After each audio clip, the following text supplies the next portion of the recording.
We welcome you to the ACC Digital Network's presentation of our preview show for the College Football Championship. The title game coming up on Monday. Tom Werme along with Wes Bryant, the former standout at Wake Forest. And the energy and excitement continues to build. Miami trying to chase down its 6th national title. But Wes, they haven't had one since the early 2000s. In Indiana, they haven't even won a postseason game since 1991. They will meet head-to-head in that title game, Miami Gardens, Florida, coming up on Monday. Yeah, and I think when you start the college football season, you can only hope for a great matchup to end the season in the national championship, and I think that we've got it. When you watched Miami earlier in the season, yes, they had their stumbles, but you could very easily identify that this was a team with a ton of talent that had national championship caliber talent. We know what Indiana was last season. They faltered early in the playoffs. They come back this year. It was more of the same. So I feel like that we have a fantastic matchup and a great storyline added to it with the history and tradition of Miami. And they get to play the game in Miami as well in Hard Rock Stadium. So that adds a completely different element to this whole thing. So I think we have quite a game on our hands on Monday. I think one of the huge storylines, obviously Indiana has just rolled over its competition pretty much the entire season, right? Undefeated, the number one team in the college football playoff rankings. And so they had to bye for the first week. Miami has to go on the road at Texas A&M. They win that game in a low-scoring game. They've really found different ways to win on their way to this title game. And I think that's the thing that makes Miami so dangerous as well, because we just talked about all that talent, but then as well, they find different ways to win. That goes to coaching, this team always being prepared for whatever situations are thrown at them, because they had a very difficult road to get here. And that's why I say we do have the two best teams, because each one of these teams had to beat big-time squads to be able to get to this. But when you look at Miami, going to Texas A&M, Kyle Field, one of the hardest places to play in college football, they come out of there with the win. Then they take on Ohio State, a team that nobody really thought they had a chance against. Defending champions. People thought they were going to roll to another championship again. You get past them. Then you play Ole Miss, who was the hot team, and the team that had, you know, everything kind of going for them, the momentum and the storyline and the sympathy,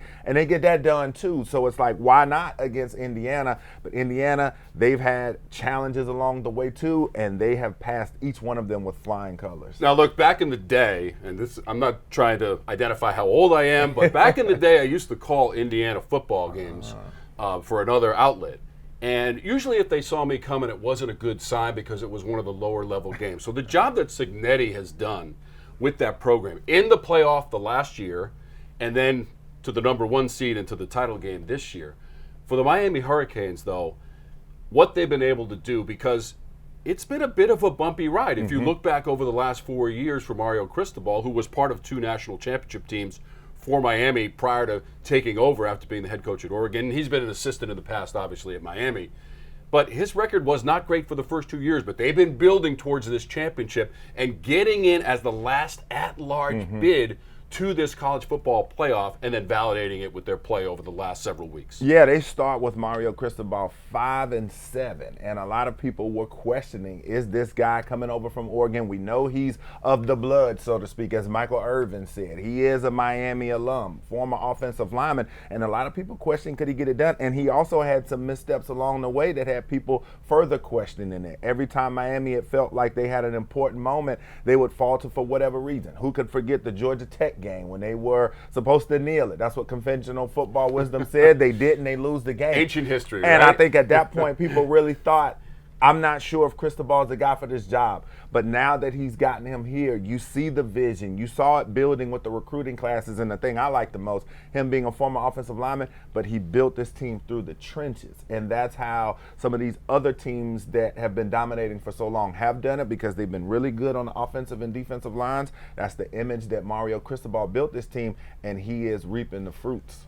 We're going to get into this a little bit later in the show, but the story of Carson Beck, the transfer from Georgia. Now, he's been to a couple of title games and won a couple of championships, but this is the first time he truly leads a team to that title game. And based on what he did at the end of the Ole Miss game, again, we'll document this a little bit further later on, but I want to hear your thoughts about the travel and the trip and the evolution of a guy like Carson Beck who is a veteran player leading Miami into this title game. Yes, Carson Beck. What can you say about this young man? He came to Miami and nothing was guaranteed. He was coming off of a massive surgery, and a lot of people were questioning some of his performances in some of his biggest games at Georgia, so they didn't know if Carson Beck was going to be the guy, but we've seen him show up time and time again too, so I can't wait to get into the thick of it with this matchup. Yeah, we'll talk about how both of these teams got to this position to play in this title game. And we talked about Mario Cristobal and how he has led this team the last 4 years. One of his great comments I thought he had was the players had an appetite for the grind, and it was legit. And so as we continue on in the show, we'll take a look at the journey for these teams. But as we go to break in this first segment, listen to Mario Cristobal as he talks about going through the ACC schedule and how it prepared them for the postseason and to make their way to the title game on their home field. I believe the ACC is like 9-4 in postseason play this year. And I think a lot of the reasons why we have progressed is some of the teams that we have faced throughout the course of the season in our conference. The level of play from a quarterback standpoint, line of scrimmage standpoint, I think has proven itself in the postseason. And for us, it proved itself against us and made us a better team, in terms of making adjustments, increasing our level of physicality. And it's been a really, really good year for the conference. Welcome back on the ACC Digital Network and our college football championship game preview show. Tom and Wes with you. Yes. We're talking about Miami and Indiana, but you really have to backtrack and take a look at the story of the Miami Hurricanes, and especially Carson Beck. How he was with Georgia, had the injury in the SEC championship game, thought about the NFL, right, Wes?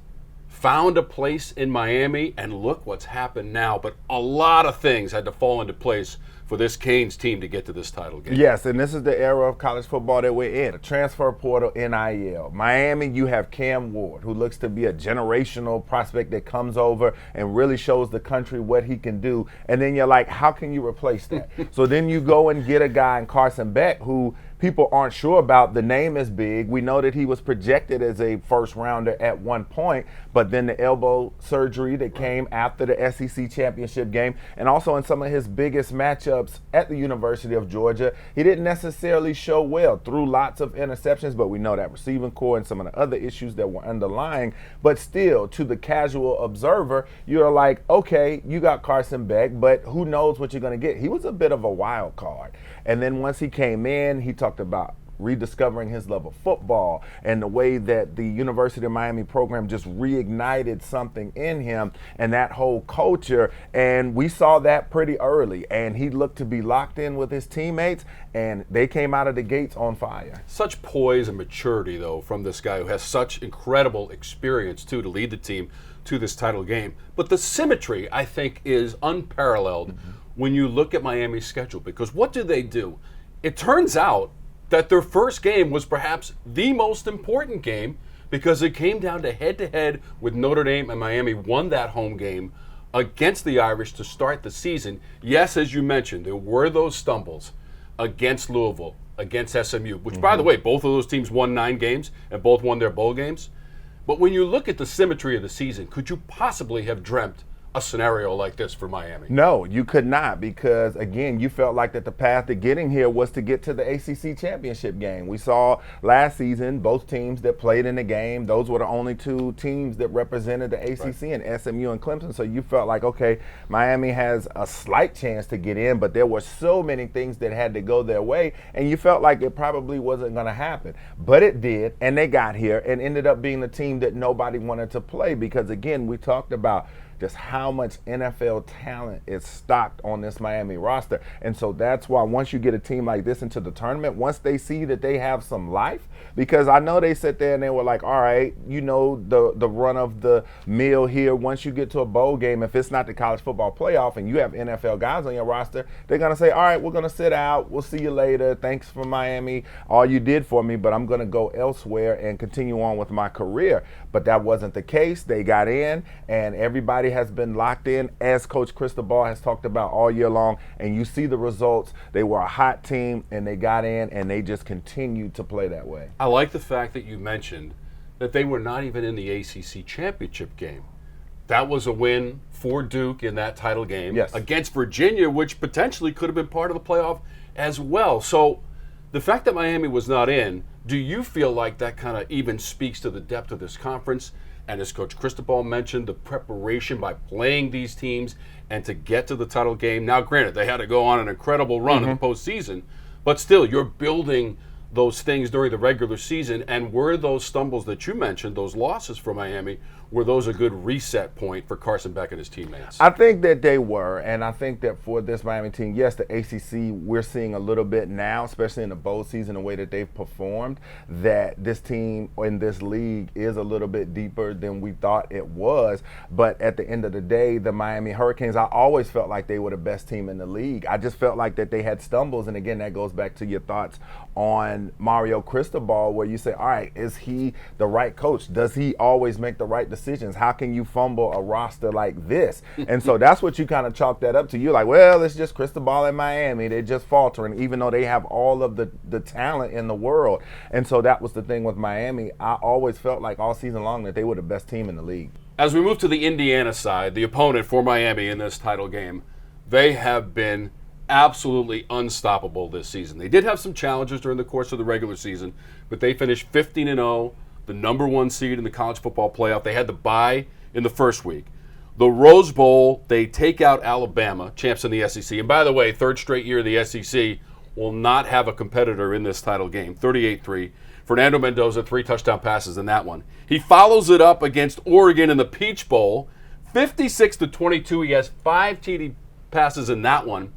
And on top of all that, if you look at the complete body of work for Indiana this season, Wes, they have outscored their opponents by almost 500 points as they head into the title game. Yeah, and this was a team that they looked at last year as just the beginning. We know that they came onto the scene and people were like, whoa, Indiana with Curt Cignetti and all these former players from James Madison, a bunch of hungry dogs they like to call themselves. And so they came out this season and they picked up right where they left off. And they looked like a motivated bunch. And to me, it starts with culture. You talk about Curt Cignetti, when you see him on the sideline, when you see him in pressers, this is a guy that's no nonsense. He's going to hold his players accountable to the highest degree. We know he comes off that Nick Saban tree, and you can see it in everything that he does. And you can see it with this team as well. When you're a top 2 team in turnover margin, and when you're a top 2 team in penalties per game, that means that you're getting coached very well. That means that you are very accountable, and that means you also have a team that's going to police themselves. But Curt Cignetti, he demands excellence from his team, and that's what he's gotten all year. They had the scare with Penn State. I think every championship team are going to have those moments where they're going to have a scare and they've got to escape the jaws of death, so to speak. But they were able to do that. They beat Ohio State in the Big Ten championship game, and now here we are. And they just have been a completely self-motivated bunch that have come out in the playoffs, and they're looking to prove a point every snap of every game, it feels like. We mentioned their win in the Peach Bowl against Oregon, a game which by all accounts, might have been over after the first play from scrimmage, right? The interception return for the touchdown. But all we heard leading into that game, Wes, was so hard to beat a team twice in one season. Indiana does it. They do it in resounding fashion after beating Oregon in the regular season. And again, you look at that matchup, again, you go back to coaching, because you think about the team that lost is the one that has to make the most adjustments. So that's why you feel like, yeah, it's hard to beat a team twice. Because when you win, it's like, what can we do? You can add a couple of wrinkles, but you're going to try to duplicate what you did the first time. Indiana said, no, that first beat down that we gave you at home, we're going to take that and raise you another one. And that's why that performance was so impressive, with the way that they were able to come out and get a lopsided win. And by the way, Fernando Mendoza also won the Heisman Trophy for the first time in the history of Indiana football also. So, and he is proving it in the playoffs so far. He's got more touchdowns than incompletions. 8 touchdowns to 5 incompletions. He's got this offense running like a well-oiled machine. It's amazing. We'll get further into those numbers. We'll crunch the numbers, put the teams side by side, look at the offenses and defenses, and really break this one down. We're expecting an exceptional title game between Indiana and Miami. There is so much more to come here on the ACC Digital Network as we preview the national championship game in the college football playoff. Back here on the ACC Digital Network as we continue to preview the college football playoff national championship game. It's the Miami Hurricanes, the Indiana Hoosiers. All right, Wes, let's compare the offenses and defenses. We'll start with Miami and its offense, averaging 32 points per game. Keep that in mind as I tell you that Carson Beck in the Fiesta Bowl against Ole Miss had that scramble touchdown for the winning points, but also threw 2 TD passes for 268 yards during the course of the game.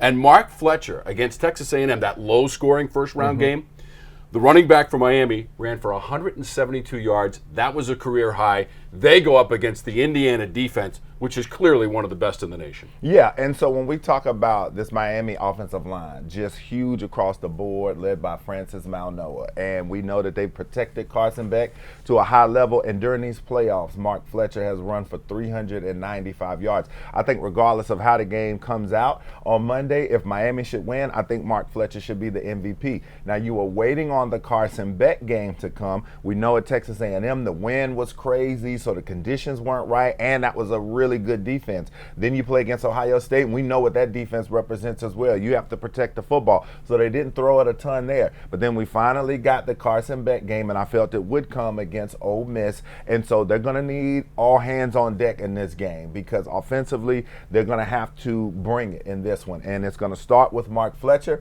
but they also need to get the ball to Malachi Toney, who they call Baby Jesus, one of the best freshmen in all of the country.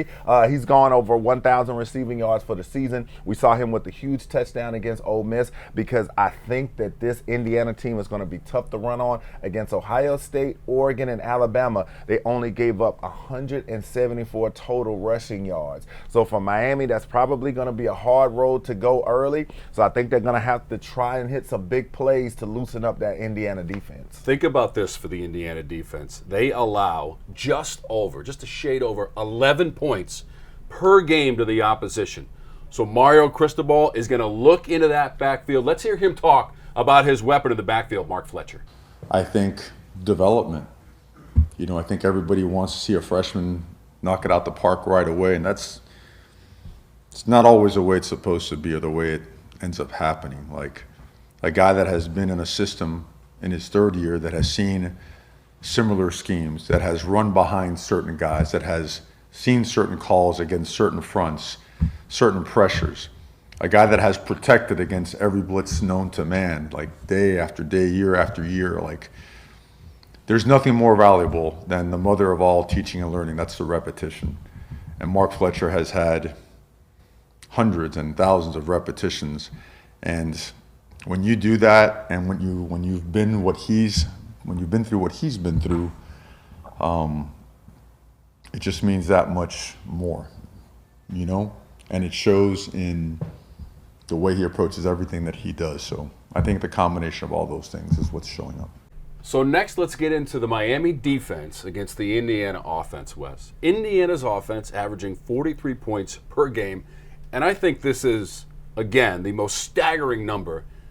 It's lost one fumble all season, and that was in the first game of the year, and they're going up against a Miami defense that leads the nation in sacks this season. Yeah, that is weekly preparation by those running backs to make sure that they don't put the ball on the ground, the whole offense, really. And when you look at Ronald Henby and Kalen Black, both of those guys are over 900 yards rushing. This is what Indiana wants to do. They run the ball for over 220 yards per game. They want to punish you, and then they run so much RPO off of that. Your linebackers don't know what to do, especially once they get that run game going. And so that's been the thing that's so impressive. Up front, they're really good. Carter Smith, their tackle, was the Big Ten Offensive Lineman of the Year. So Miami has definitely got their hands full. We saw them give up a chunk play, a 73-yard touchdown run to Ole Miss in that game. They can't afford for that to happen because you don't want to give Indiana any momentum. And also in that game, we saw Ole Miss, that tempo kind of wore down Akeem Mesidor and Bain in this game as well, and kind of took some steam out of that pass rush. And when you're Indiana, that's what that run game does. So for all of the pass rush prowess that Miami has, you have to have your head on the swivel at all times because so much looks alike in that RPO system. You never know if the running back's going to get it or if Fernando Mendoza's going to keep it. And so that's going to be quite the challenge for this group. And if you want to slow down any pass rush, that's what you do. You run the football. You let those big old offensive linemen up front continue to lean on them for 4 quarters. Guys are going to wear down. And so we'll see if they take that note from Ole Miss. But this is the Indiana offense that, as I said, well-oiled machine. They don't make mistakes. They're They're number 2 in the country in turnover margin. And so they take care of the football. That makes it just so hard to beat a team like that. And to further your point on Mendoza, 41 TD passes this season. He's only thrown 6 interceptions all season. And his completion percentage, which, by the way, Carson Beck also has a very good completion percentage. Both of those guys over 70% through the air. Yeah, and Carson Beck has been one of the top 15, top 20 most efficient quarterbacks in the country this year in his own right, too. So Carson Beck has taken care of the football. And I think in this game, another thing that we need to continue to see from him, you saw it on the last touchdown against Ole Miss, him running the ball. Carson Beck is athletic. If he gets out of the pocket, he can run. To me, Indiana, they apply pressure from so many ways. They're going to keep points coming. It's going to be hard. You're not coming into this game if you're Miami. You're not going to stop them or hold them to 20 points. I just don't see that happening. And so in that case, your offense, you're going to have Mark Fletcher doing what he does. Carson Beck in this passing attack really being on their A game. And then Carson Beck is going to have to bring in the X factor in this, which is his legs. When things break down, when things are being covered, then can he get out there and get first downs with his athleticism? And we'll be back with more on the ACC Digital Network as we continue to preview the national championship game in the college football playoff. Indiana going up against Miami. Welcome back to the ACC Digital Network. We continue to preview the national championship game in the college football playoff as Miami and Indiana go head-to-head. Miami on its home turf. Their home field, Hard Rock Stadium, where this year they went 7-1. What is the advantage for the Canes to go home and play for the national championship? Well, this is a hungry Miami fan base. They've been winning a championship for a long time. You're talking every rapper, Trick Daddy, Rick Ross. You're going to have the Miami greats, The Rock. We may see him, Ed Reed, Ray Lewis. All of those guys are going to be out there. And for those kids, when you talk X Factor, a lot of them grew up in the Opalakas, the Hialeahs, the Little Hades, and they grew up watching and hearing about the mystique of the U. And a lot of those kids, they came there because of that. They want to restore that. So that's going to be something that you can't measure. What's in their heart and what's in their minds. They want to be the next great Miami Hurricanes, and you can do that by winning a national championship on Monday night. The tradition of the Canes are trying to continue it and win their 6th national championship, and it will be contested on their home field. We thank you so much for watching our preview show. For Wes Bryant, I'm Tom Werme. Enjoy the game on Monday, the national championship matchup, Indiana against Miami. And we thank you for watching the ACC Digital Network.